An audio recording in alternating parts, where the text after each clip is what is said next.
Right, this is an update on my mum's wagon since I finally had a bit of spare time to get some shit done and I need to make some space. I'm finally getting the motor ready to go into mum's wagon so I can get it running and driving under its own power and get some interior in it. And I thought I'd also take this as a opportunity to yet again go through how to put an AU motor into an E-Series Falcon, since there's so many dumb shit motherfuckers out there who don't seem to be able to use their fucking brain and realise that there's a search function on every site and every group to be able to tell you how to do this.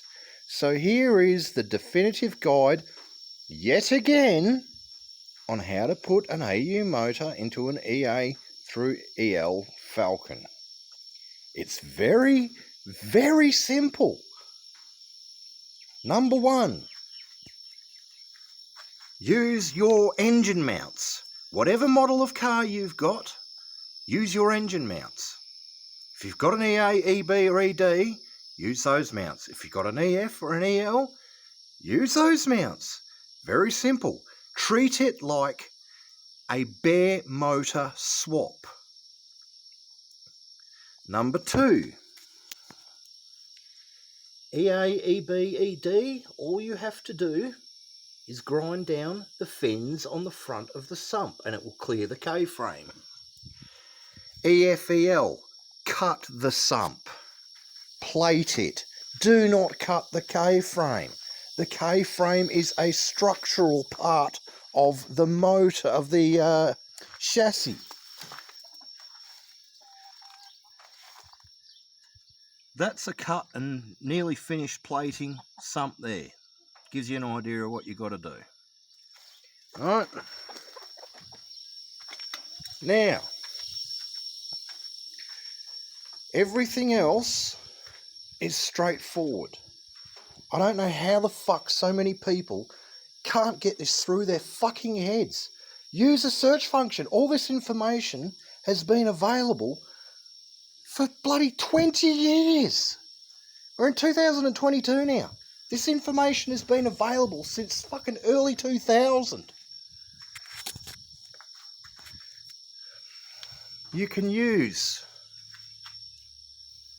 either the EA, EB, ED log manifold or the EF, EL broadband manifold, which I'm using here. Bolt straight on. You use, in this instance, the EF, EL spacers on the EF, EL aircon pump. And all you have to do is get a slightly longer bolt than stock for the top and put in like a fucking 4mm spacer on the top there. If you use the log manifold, go for an XH belt tensioner, which, as far as I'm being led to believe, they are now being made. They were obsolete for a while, but apparently Dayco has started to make them again. For the alternator, you can either use the AU Series 1 2-pin alternator, which is the easiest way to go, or for myself, I prefer to keep the E-Series style, and what I do is weld a bolt on here for the top mount, drill and tap here for the bottom mount, and drill and tap further in there for another mount. Now there's a flap of steel along here that you have to cut off, or alloy I should say, sorry. I have to cut off for the E-Series alternator. If you're using the AU one, you don't have to bother with that. And there's also a tab of steel here that has to be cut off. Apart from that, use all your shit. Treat it as a bare motor. Treat it as a block and a head, and then swap all your shit onto it. EAEBED, use your thermostat housing. That way you've got all your factory sensors in the factory places, as it's meant to work.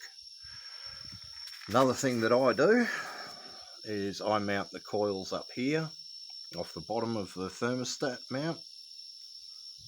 I just find that a very convenient place to mount it. It's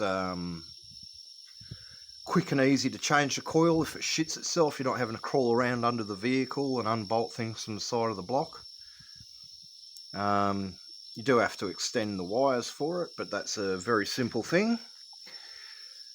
For EF,